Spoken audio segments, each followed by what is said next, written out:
아가야, 내가 할 말이 있는데. 네, 어머님, 뭐 때문에 그러세요? 아니, 그게 말이다. 이번에 김장하는데 아주머니들이 꽤 많이 왔거든. 그분들한테 돈을 아직 못 줘서 말이다. 아, 맞다, 맞아. 제가 깜빡했네요. 어머님, 당연히 드려야죠. 고생들 하셨는데요. 잠시만 기다리세요. 며느리는 갑자기 카운터로 가더니 핸드백에 있는 지갑에서 지폐를 꺼냈고 조금 모자랐는지 카운터 포스기를 열어 돈을 세기 시작했어요. 그리고 카운터 밑에 있는 봉투를 여러 하나씩 집어넣었죠. 그리곤 저에게 물었어요. 어머님 몇 명이시라고 했죠? 응, 총 9명이야. 나까지 포함해서. 그렇게 며느리는 돈을 일일이 봉투에 넣기 시작했습니다. 저는 그 모습을 볼 때까지만 해도 며느리가 말은 그렇게 해도 예의는 지키는구나라고 생각했어요. 그렇게 며느리는 저에게 봉투를 가져와 내밀며 말했어요. 고생 많으셨어요, 어머니. 고맙습니다. 저는 웃으며 말했습니다. 아니다. 너가 좋다니 나도 기분이 좋구나. 그리고 저는 봉투 하나를 열어 얼마나 넣었는지 금액을 보았어요. 근데 이게 뭐람? 단돈 5만 원만 들어있는 게 아니겠어요. 모든 봉투예요. 그리고 봉투는 8개밖에 없었습니다. 저는 너무 놀라 며느리에게 물었어요. 이게 뭐니? 5만 원. 네, 3만 원은 좀 그렇잖아요. 다들 품앗이로 도와주시는 건데 너무 많이 드리는 것도 일처럼 보이기도 하고 다들 어머니 가족 같은 분이시잖아요. 맞죠? 이 정도가 가장 부담스럽지 않은 선에서 나쁘지 않은 것 같아요. 저는 참 어이가 없더군요. 하루 종일 김장 담그느라 고생한 저와 아주머니들에게 겨우 5만 원이라뇨. 아니 이건 너무 하잖니. 다들 추운데 하루 종일 고생해서 김장을 담궜는데 5만 원은 너무 적어. 그리고 내 몫은 어딨니? 그래요? 이 정도면 충분하다고 생각했는데 어머니는 가족이잖아요. 가족끼리는 돈 오고 가고 그러는 게 아니라고 배웠어요. 그럼 아주머니들에게 잘 말씀해 주세요. 다음엔 더 두둑히 챙겨드린다고요. 뭐, 그게 말이나 되는 소리니? 그리고 재료값은 언제 보내줄 거야? 네. 재료값도 드려야 하는 거예요? 어머니가 이전 거래처에서 받아서 저를 위해 해주신 게 아니고요? 뭐, 그게 무슨 소리야? 너가 나에게 해달라고 부탁한 거였잖니.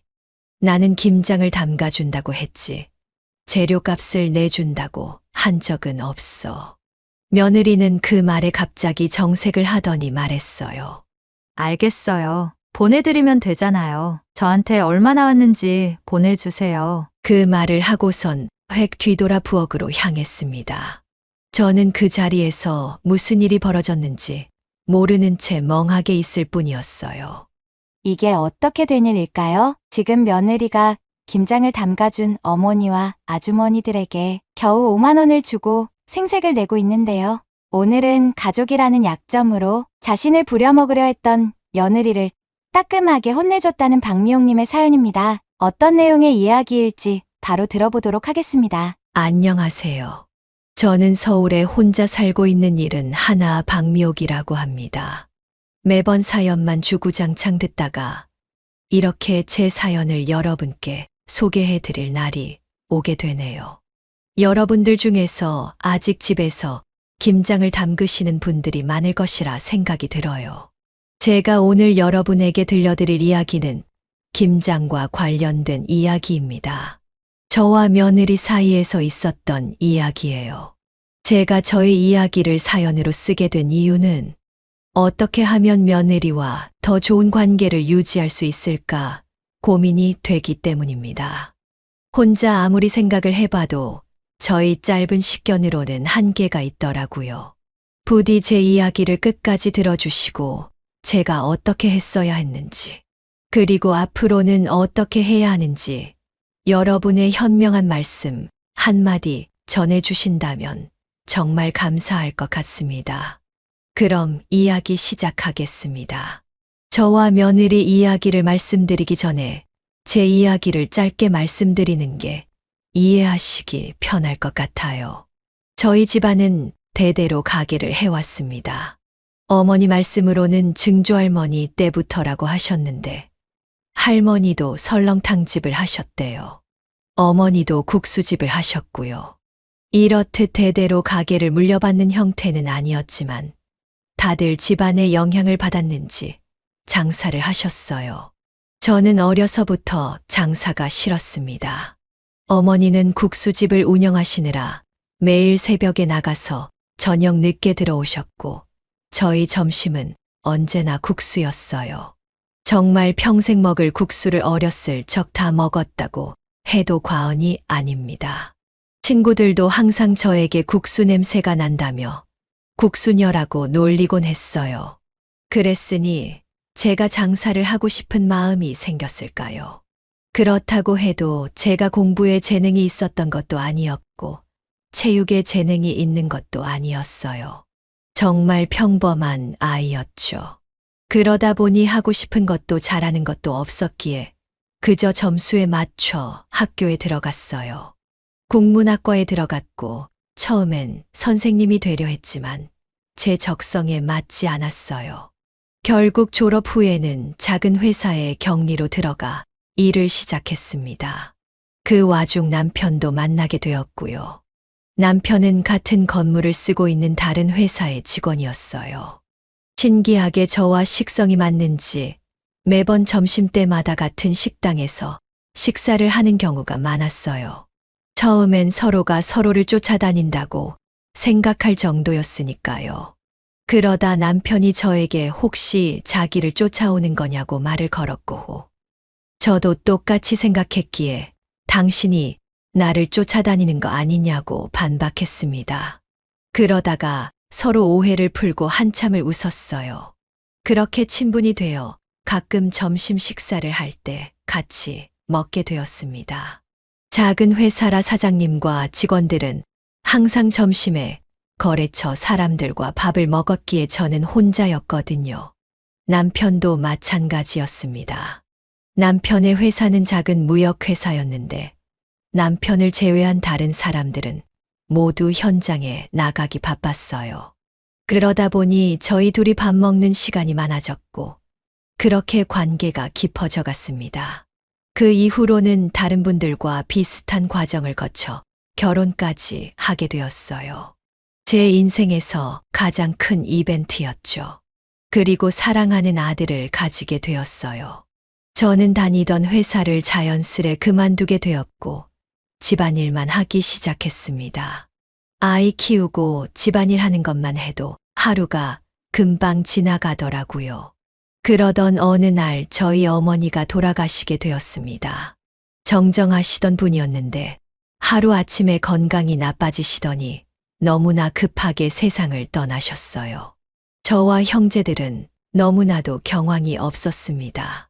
어머니도 작게 하시던 가게를 미처 정리하지 못하셨어요. 장례가 끝나고 큰오빠를 필두로 형제들이 모여 어머니의 재산을 나누어 가지게 되었습니다. 다만 어머니의 가게가 문제였어요. 저는 당연히 가게를 팔아야 하는 거 아니냐고 했지만 모든 형제들이 제가 그 가게를 이어갔으면 했습니다. 저는 몰랐던 사실이었지만 어머니가 평소에 다른 형제들에게 제가 가장 장사 재능이 있고 잘할 것 같다고 말했다고 했어요. 자신이 죽으면 꼭 이 가게를 저에게 물려주라고도 말했다더군요. 저는 심경이 복잡했어요. 어머니가 갑자기 세상을 뜨셨기에 그 이유는 전혀 알 수 없었습니다. 그 이유는 시간이 많이 흐른 지금에서야 조금이나마 이해할 수 있었지만 그때의 젊었던 저는 어안이 벙벙했어요. 그래서 형제들에게 거절을 했지만 형제들은 기다리겠다고 말했습니다. 그렇게 한 달이 지나고 두 달이 지났습니다. 저는 아무 일 없듯이 집안일에 열중했어요. 하지만 계속해서 그 가게와 어머니 생각이 머릿속에서 떠나질 않더군요. 그래서 저는 한번 가보기나 하자 해서 시간을 내 어머니가 하시던 가게에 갔습니다. 어머니의 가게는 꽤 컸어요. 30명 정도는 거뜬히 들어갈 수 있는 규모였습니다. 국수 가게는 꽤나 근방에서는 유명했답니다. 국수가 맛있어서 점심시간은 직장인들이 줄을 서서 먹을 정도였으니까요. 그리고 건물이라고 하기에는 웃기지만 하나의 단층 건물이었고 그 건물에 저희 어머니 가게만 덩그러니 있었어요. 처음엔 월세로 시작하셨지만 어머니는 결국에 돌아가시기 얼마 전 그 가게를 매입하셨습니다. 그 가게는 어머니가 평생 자신을 바친 곳이었어요. 그 가게 안으로 들어서자 참 익숙한 향기가 났어요. 쿰쿰한 멸치 육수 냄새가 이곳저곳에 배어 있었습니다. 주방에 들어서자 어머니의 손때가 묻은 여러 식기들이 있었어요. 성인이 되고 나서는 꼴도 보기 싫어서 찾아오지 않았던 곳인데 어머니가 돌아가시고 와보니 매우 정겹더라고요. 그리고 제 눈엔 어느새 눈물이 맺혀 있었습니다. 어머니가 국수를 팔아 저희 형제를 다 키우셨다고 생각하니까 갑자기 어머니한테 미안해지더라고요. 효도라고는 하나도 해주지 못한 게 저의 한이 되었습니다. 그래서 저는 문득 이 가게를 다시 제가 해보기로 했어요. 그게 어머니한테 하나도 해주지 못한 저의 속죄가 되어줄 것 같았습니다. 어머니의 모든 것이었던 이 가게를 남에게 팔 순 없었어요. 그래 한번 해보자. 어떻게든 되겠지. 저는 혼자 그렇게 생각한 뒤 제 남편에게 가게를 하고 싶다고 말했어요. 남편은 저를 보며 빙긋 웃으며 말하더군요. 언젠가 그럴 줄 알았어. 당신이 어떻게 알았다는 거야? 당신 처음 만났을 때부터 느꼈어. 먹을 걸 정말 좋아하고 맛집만 다니는구나라고. 또 연애를 하면서도 여러 가게를 돌아다니면서 이것저것 따져보고 하는 모습에 영락없이 장사를 하겠구나라는 생각이 들었지. 저는 그제야 왜 어머니가 저를 선택했는지 알겠더라고요. 형제들 중에서 어머니한테 음식 맛이나 서비스, 그리고 인테리어 등등으로 잔소리하는 사람은 저밖에 없었거든요. 그렇게 저는 남편의 도움으로 가게를 시작할 수 있었습니다. 문제는 어머니의 맛을 재현해 내야 하는 것이었어요. 어머니는 레시피를 따로 남겨놓으시지 않았거든요. 그래서 저는 어렸을 적 어머니가 산 재료들과 일들을 곰곰이 생각하면서 어머니의 맛을 찾아가기 시작했어요. 맛은 똑똑히 기억하고 있었습니다. 어머니 국수를 20년 넘게 먹은 저이기에 답은 제 혀에 있었죠. 그렇게 시행착오를 반복하면서 4개월쯤 지났을 때 저는 그제야 어머니의 맛에 근접한 국수를 만들 수 있었어요. 그때 저희 형제들과 남편을 불러 맛을 보게 했는데 다들 그 맛이라고 인정을 해주더군요. 그제야 어머니 볼 면목이 조금은 생긴 듯 했습니다. 가게를 다시 연 건 어머니가 돌아가시고 8개월 만이었어요. 다시 가게를 깨끗이 청소하고 일할 사람들을 구직하느라 시간이 좀 걸렸죠.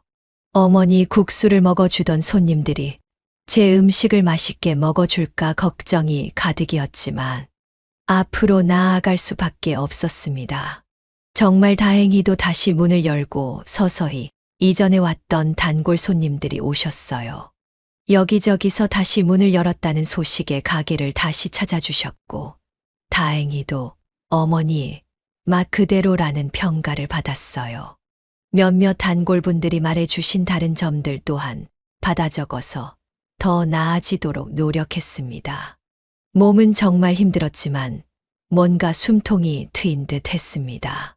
이제야 제 적성을 찾은 듯 했고 꼭 제 피 속에 음식 장사하는 사람의 피가 흐르는 듯 했어요.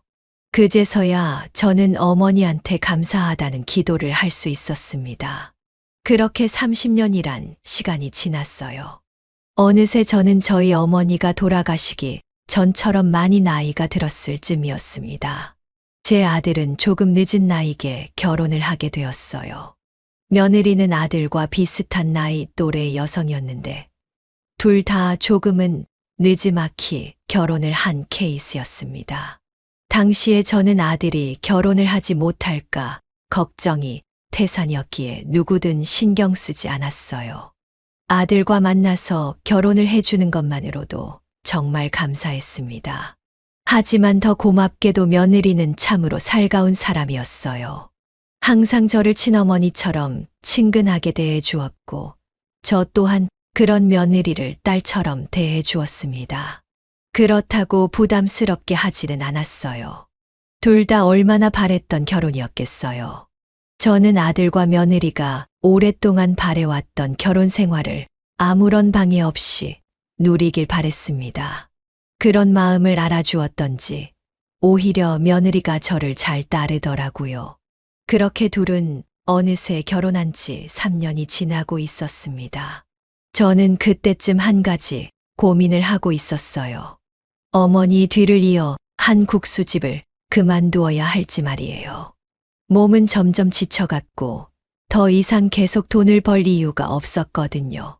하지만 하나뿐인 아들은 자신이 다니는 회사에 만족했기에 이 일을 맡을 생각이 없어 보였습니다. 제가 이 고민을 며느리에게 말하자 며느리는 자기가 하고 싶다고 말했어요. 너가 하고 싶다고. 네, 어머니. 근데 국수집은 조금 그렇고요. 다른 음식이면 해볼만 할 것 같아요. 다른 음식, 어떤 거? 제가 보쌈을 좋아해서 보쌈집을 하면 어떨까 해요. 보쌈이라. 국수는 왜 싫은 거야? 제가 국물 요리에 좀 약해요. 밀가루를 좋아하지도 않고요. 대신 어머니 국수는 점심에만 팔면 어떨까요? 아니면 어머니 비법 육수를 제가 그대로 받아 써도 되고요. 그럼 어머니의 국수 레시피는 계속 이어가지는 거죠. 저는 그 이야기를 듣고 고민을 하기 시작했어요. 국수집이 아닌 보쌈집을 하고 싶다는 말에 조금 충격이긴 했지만 레시피와 그 가게 자체가 남아있다는 건 나쁘지 않았으니까요. 사실 며느리가 아니면 저는 언젠가 이 가게를 그만두어야 할 거고 저희 가족이 아닌 다른 사람에게 가게를 넘겨주거나 아예 폐업을 해야만 할 테니까요. 그래서 저는 고심 끝에 며느리가 하고 싶은 가게를 그 위치에 내어주기로 했습니다.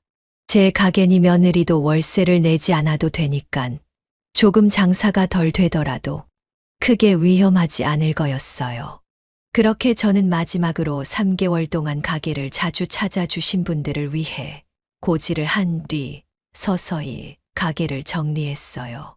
그동안 많이 찾아주신 단골분들 한 분 한 분씩에게 직접 고맙다는 말을 전했습니다.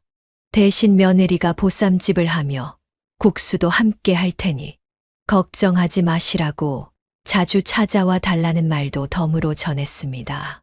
며느리는 제가 가게를 정리할 동안 보쌈 레시피를 배우러 다녔고 워낙 음식 솜씨가 있는 아이여서 제가 많이 신경 쓸 게 없었어요. 똑 부러지는 아이였기에 가게 인테리어도 기존 것을 최대한 유지한 채 더 깔끔하게 바꾸었고 음식 맛도 좋았어요. 가격도 적절하게 책정하여 점심시간에 올 직장인들이 좋아할 만했습니다. 그렇게 저는 35년간 해온 국수 가게를 그만두고 노후를 즐기게 되었습니다. 제가 또 가게에 너무 신경 쓰면 며느리가 불편해할 테니 최대한 가지 않았고 가게에 대한 이야기도 꺼내지 않았어요. 아들 말에 따르면 나쁘지 않게 장사가 되고 있다고 했으니까요. 그렇게 저는 제 인생을 살아갈 준비를 하고 있었습니다. 근데 오히려 며느리가 저를 필요로 했어요. 어머님, 와서 국수 육수 좀 끓여주세요. 어머님, 제가 계량을 까먹어서요. 다시 한번 적어주실래요? 어머님 와서 나물 좀 묻혀주세요. 등등 점점 저에게 부탁을 해오기 시작했습니다. 하루는 카운터를 봐달라. 대신 재료들을 받아달라. 처음엔 나쁘지 않았어요. 오히려 좋았죠. 왜냐하면 저를 필요로 했으니까요. 가게에서 떠나려고 했지만 사실 마음은 조금 시원섭섭했거든요. 그리고 며느리가 저를 불편해할 거라 생각해서 그런 것도 있는데 며느리가 오히려 저를 필요로 한다니 이보다 좋은 게 어딨겠어요. 나이 들어서 소일거리라 생각하고 하면 그만이었죠. 하지만 그렇게 소일거리라고 생각하기에는 거의 노동에 가까운 수준을 며느리는 점점 저에게 요구하기 시작했습니다. 하루는 며느리 대신 주방과 카운터를 봐준 적도 있었고, 모든 재료 손질을 혼자 다 하고 반찬을 제가 한 적도 있었어요. 중요한 건 며느리의 태도였어요. 너무 고마워할 거라 생각했던 저희 생각과는 다르게 며느리는 저희 행동을 당연시하게 여기는 듯 했어요. 저에게 일당을 지급하지 않는 건 물론이고 그냥 고생했다는 말 한마디였죠. 마치 제가 직원인 것처럼요. 왜인지는 알고 있었어요. 저를 정말 편하게 생각하고 가족으로 생각하니까 그런 것이었겠죠. 하지만 저희 서운함은 점점 커져가고 있었습니다. 그래도 가족이니까 넘어갈 수 있었어요. 그러던 중 저와 며느리가 크게 갈라지게 되는 사건이 발생하게 됩니다. 어느 날이었어요. 며느리가 가게에서 쓸 김치를 담가야 한다고 말하더군요. 그래서 저는 왜 그걸 나한테 말하나 싶었는데 다름 아니라 정말 저한테 부탁하는 거였어요. 그것도 500포기나 말이에요. 아니, 어떻게 500포기를 담그니?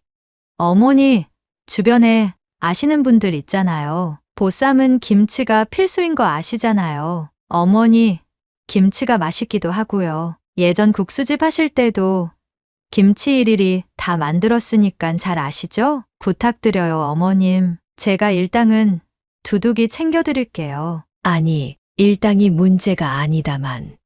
어머니, 부탁해요. 어머님 손맛을 제가 못 따라잡아서 그래요. 저는 김장 500포기를 담글 생각에 귀찮기도 했지만 며느리가 그렇게 말하니 어쩔 수 없이 부탁을 받아주었습니다. 아들은 그 이야기를 들었는지 저에게 전화를 했어요. 어머니, 김장 담그신다면서요? 괜찮으시겠어요? 괜찮다마다. 평생 해왔던 건데 뭐. 매일 도와주는 강씨네랑 장씨네 부르면 금방이다. 며느리가 일당도 챙겨준다고 했고 문제 없어.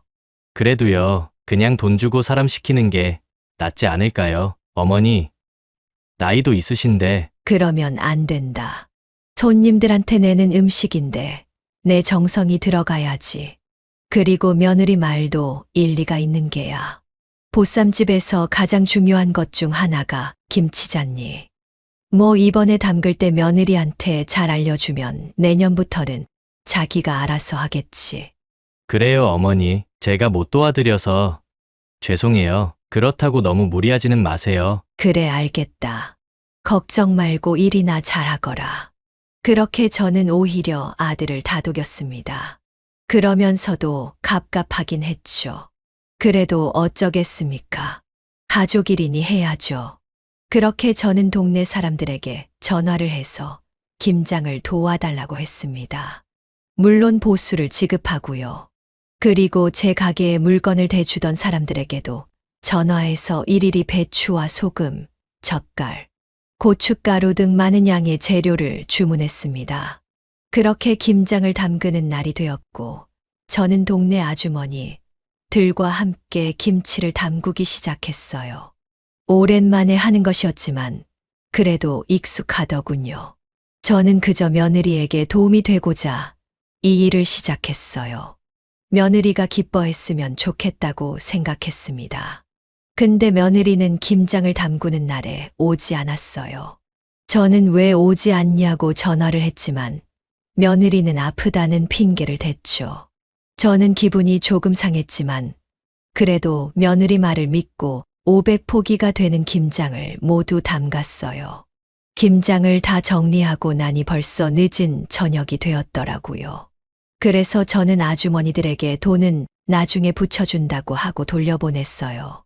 김장을 마치고 집으로 온 저는 정말 파김치가 되어 기절을 했습니다. 다음 날 남편이 저에게 말하더군요. 아니, 왜 김장을 당신이 해? 며느리는 팔이 없어 다리가 없어. 제 김치 맛이 맛있다잖아요. 가족인데 무슨 말을 그렇게 해요. 그래도 그렇지. 당신이 사람도 일일이 다 모으고 재료도 다 당신 돈으로 했다며. 아주머니들 돈은 줬어. 아직이요. 그날 며느리가 안 왔거든요. 뭐, 그게 말이 돼? 안 되겠어. 내가 한마디 해야지. 그만둬요.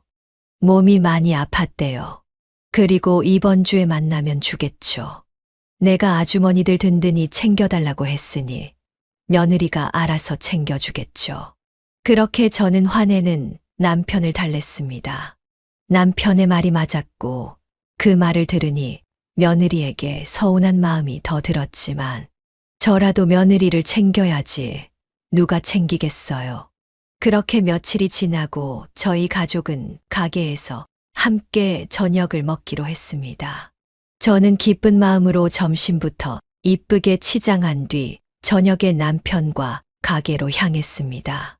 가게에 도착했더니 정말 진수성찬이 차려져 있더라고요.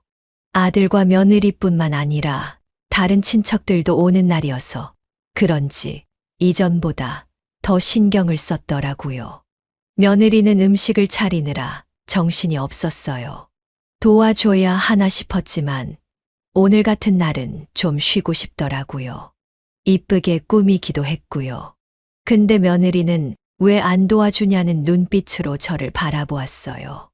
며느리가 말을 하지 않은 건 시아버지인 제 남편의 눈치를 보는 것 같더라고요. 저는 애써 눈을 피했지만 결국 도와주러 갈 수밖에 없었습니다. 그제서야 며느리는 활짝 웃으며 이야기하더라고요.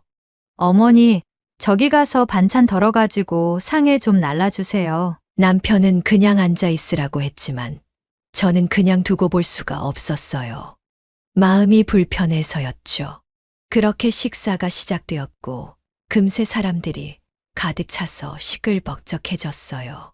사람들은 제가 담근 김치를 먹으며 칭찬을 하기 시작했습니다. 너무 아삭하고 시원하다는 평이 많았죠. 저는 괜시리 기분이 좋더라고요. 그때 며느리가 말했습니다. 이거 저희 어머님이 다 담그신 거예요. 제가 김장을 하면 이 맛이 안 나더라고요. 어머님이 재료 공수부터 시작해서 배합까지 전부 다 하신 거예요. 사람들은 저에게 너무 맛있다고 이야기하며 박수까지 쳤습니다. 저는 며느리의 그 말을 듣고 그래도 며느리가 내가 고생한 건 알아주고 있구나라고 생각을 했어요. 다행이라고 생각이 든 동시에 기뻤습니다. 근데 그때였어요.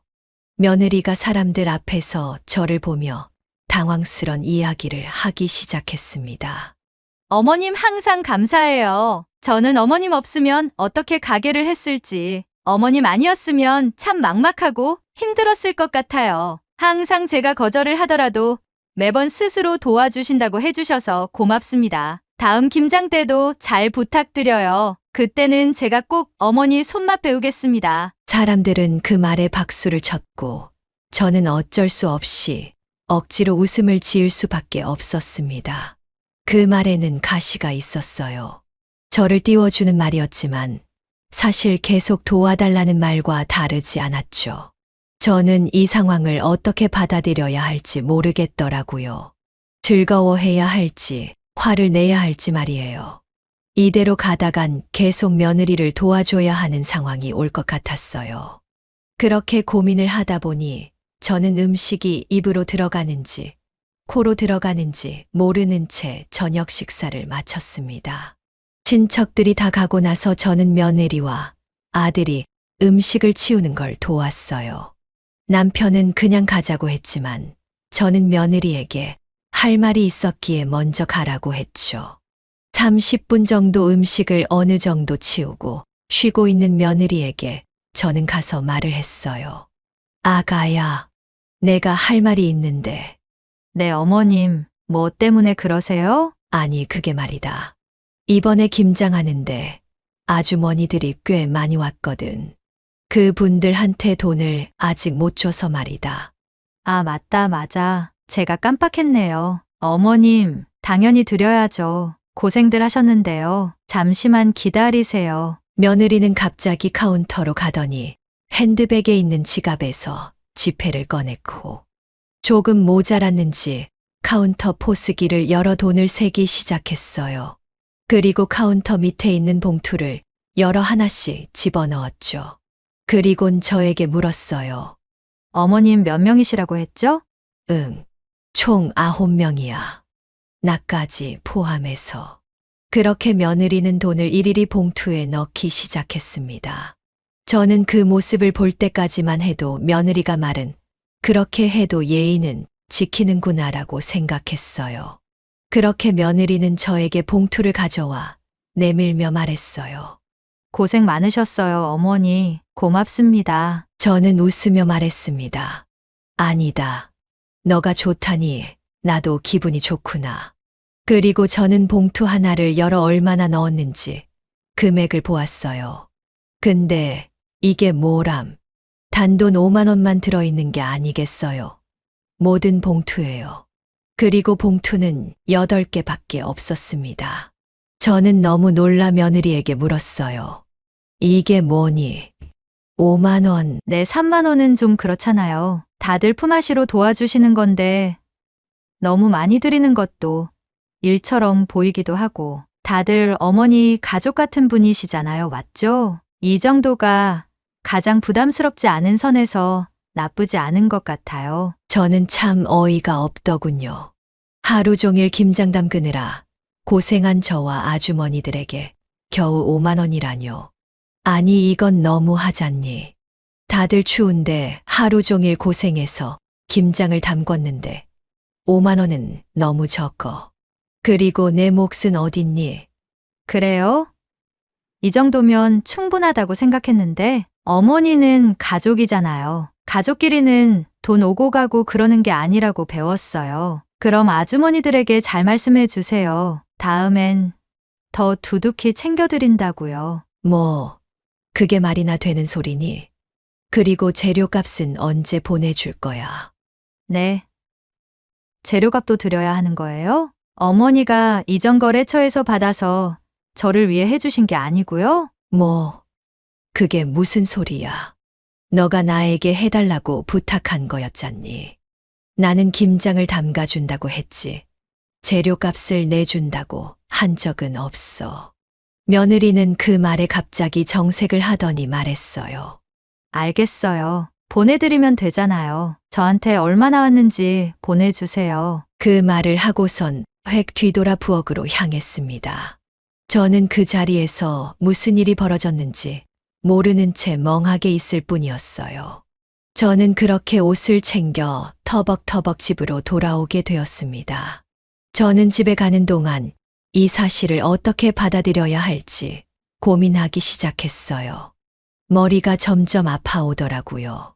며느리는 꼭 저를 일을 해주는 식모로 생각하는 것 같았어요. 아무리 가족이라고 해도 이건 아니죠. 가족이라면 오히려 더 잘해주고 잘 챙겨줘야 하는 것 아닌가요? 저희 마음은 점점 며느리에 대한 서운함과 미움으로 가득 차기 시작했습니다. 하지만 이 사실을 아들이나 남편에게 말할 수는 없었어요. 저에겐 가족의 평화가 가장 중요했기 때문에 제가 이 사실을 아들이나 남편에게 말한다면 분명 싸움이 날 것이었고 돌이킬 수 없는 강을 건너게 될 수도 있으니까요. 저는 그게 죽도록 싫었어요. 그래서 저는 이 일을 저 혼자 삭히기로 했습니다.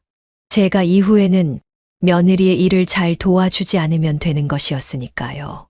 그렇게 생각하며 저는 집에 왔습니다. 다음 날 저는 제 돈 25만 원을 더해서 저를 도와준 동네 아주머니들에게 돈을 붙여주었어요. 그들은 제 사정은 모르는 채 며느리에게 고맙다고 전해달라며 좋아라 했죠. 저는 그 상황에서도 며느리가 나중엔 더 챙겨준다고 했다며 제 며느리의 편을 들었습니다. 그렇게 저는 혼자 그 마음을 삭히며 며칠을 지냈어요. 그리곤 며느리에게 김장을 하는데 들었던 재료비를 달라고 문자를 보냈어요. 며느리는 그 문자에 답이 없더군요. 그렇게 하루, 이틀 그리고 일주일 지나도 며느리는 저에게 돈을 보내지 않았습니다. 전화를 해도 받지 않더군요. 그래서 저는 며느리가 있는 가게에 찾아갔어요.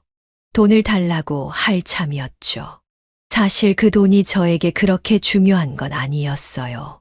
하지만 그 돈을 며느리에게 받는다는 것은 저에게 굉장히 중요한 의미였습니다.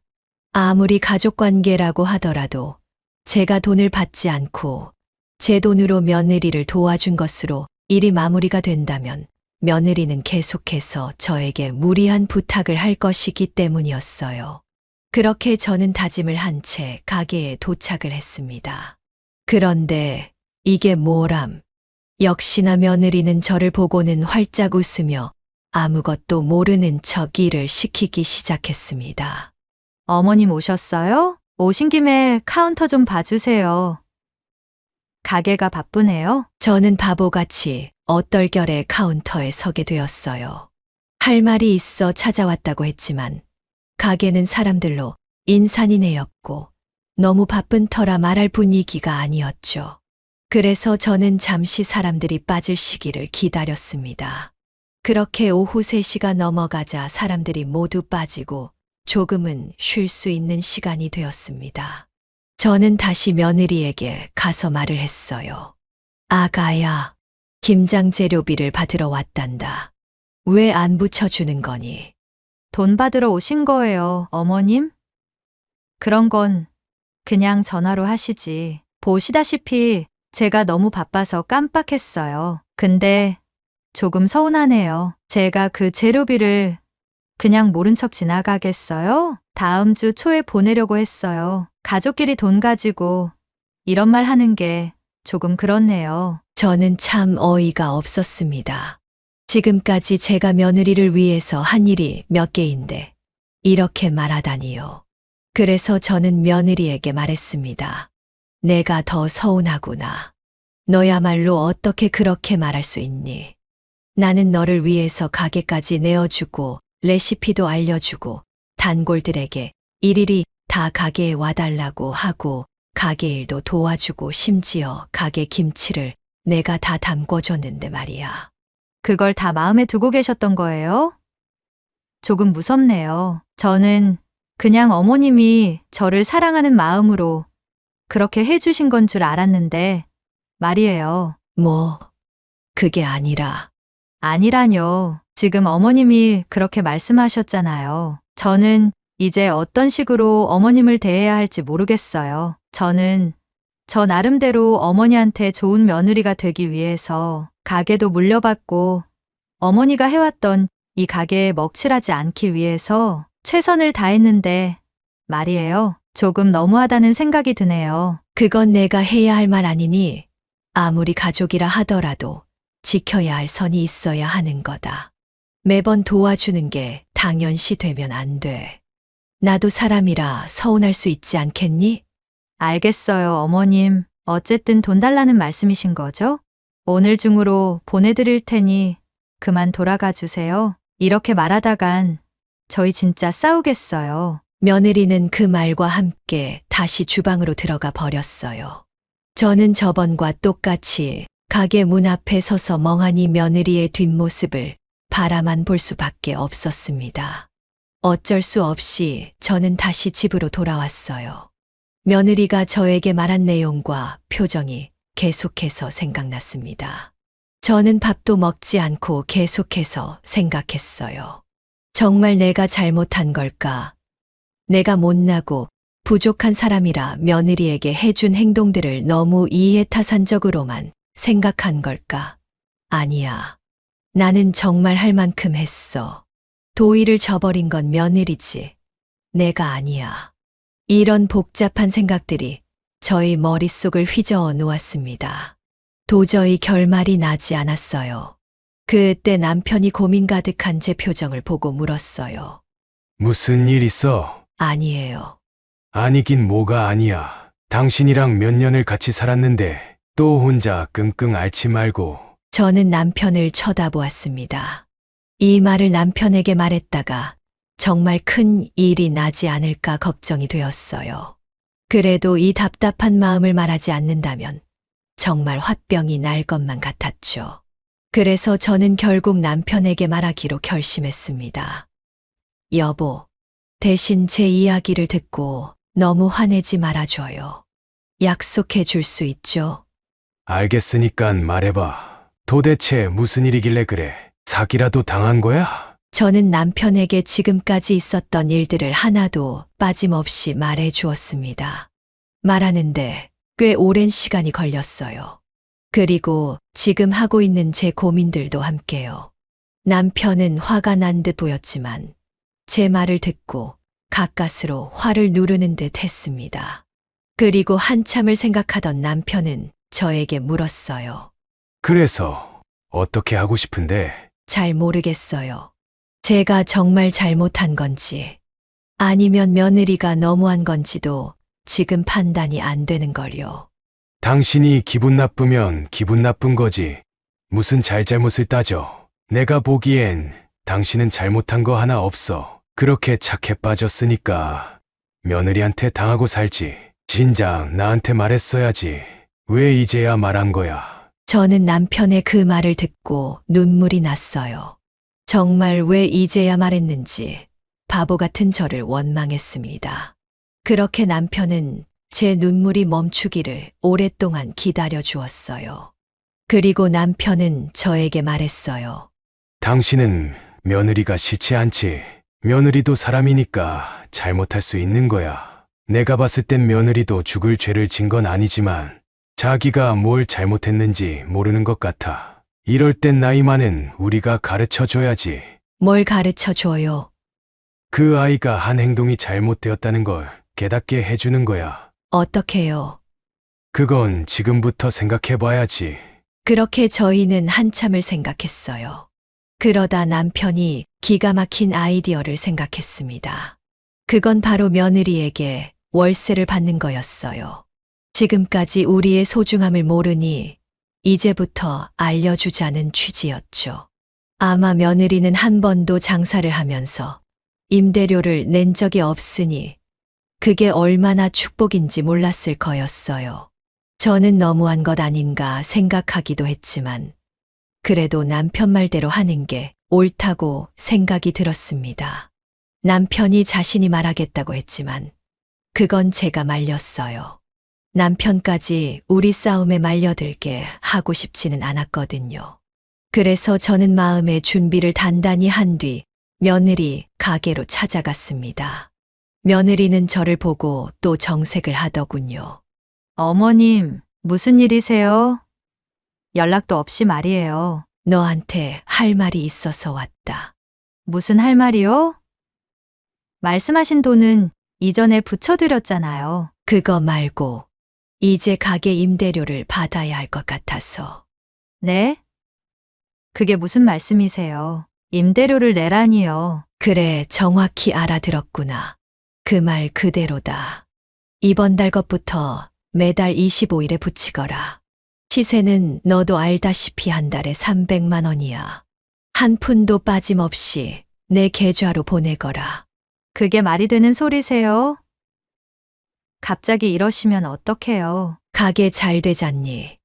내 가게였고 내 레시피 사용해서 내 손님이었던 분들 상대로 장사하면서 그 정도도 못 주니?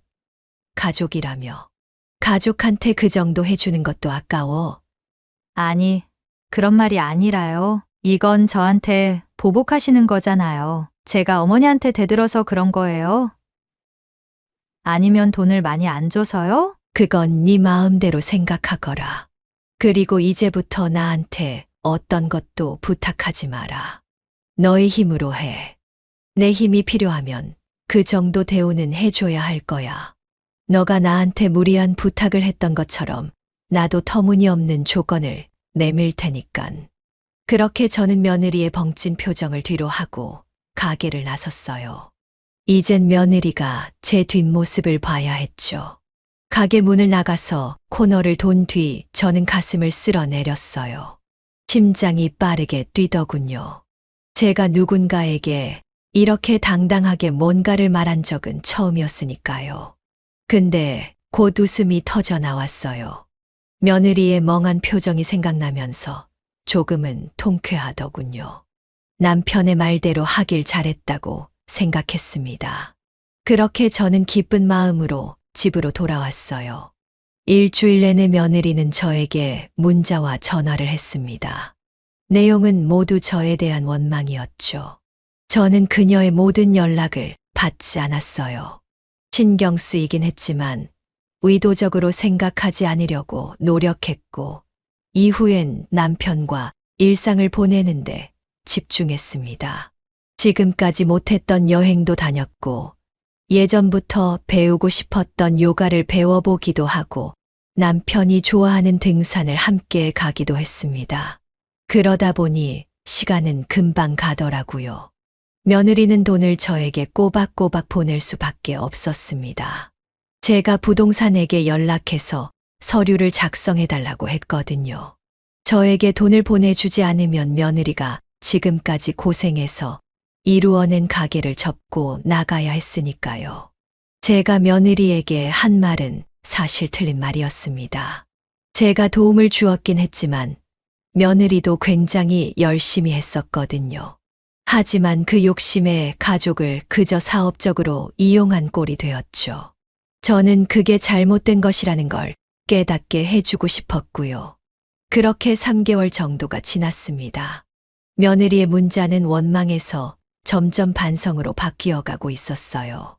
어머님, 죄송해요. 제가 무엇을 잘못했는지 알 것 같아요. 이제야 어머니가 저한테 얼마나 잘해주셨는지 깨달았어요. 그러니 한 번만 만나주세요. 저는 그 문자를 남편에게 보내주었습니다. 남편은 잠시 생각하다 저에게 말했어요. 이제 정말 반성한 것 같은데, 당신은 어때? 아직 잘 모르겠어요. 이 상황을 넘기려고 하는 건지 아니면 진심인 건지. 그럼 만나서 확인해봐. 당신이 판단해서 용서해 줄 것인지 아닌지 결정해. 나는 이제 만날 때는 된 것 같아. 계속 이렇게 지낼 순 없잖아. 이러다간 다른 오해들까지 생겨서 영영 사이가 멀어질 수도 있을 것 같아. 남편의 말은 저에게 큰 도움이 되었어요. 저 또한 며느리에게 그렇게 하고 마음이 좋지는 않았거든요. 그래서 저는 며느리에게 오랜만에 전화를 해서 보자고 했습니다. 이번엔 가게가 아닌 다른 곳에서요. 그렇게 저희는 3일 후에 한 카페에서 만났습니다. 카페에 도착하니 며느리가 먼저 저를 기다리고 있더라고요.